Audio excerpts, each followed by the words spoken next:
Friends, welcome back. Now take this shape and then outline it with the help of a black marker. As you can see that they are being outlined. The green part has been outlined and the yellow part has been outlined too. So now make some lines inside it and this cone will look very great while the lines are to be applied on the inside of the cone too. Simply draw the net pattern over the cone and you can see how beautiful and original it looks.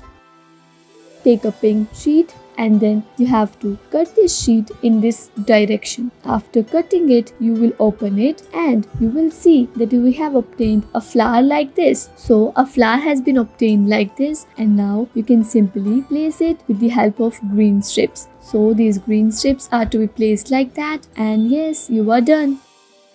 Now take these white and black strips as shown in the video and simply place them accordingly. Make a beak too and then legs and the paws are to be made like that. Take a pink sheet and fold it like this. After folding it, you can see how the pattern has been obtained. Place it on the sky blue sheet and take another sheet. Then a bottle cap has to be taken and these sparrows are done. Place some clouds too. Thanks for watching this video.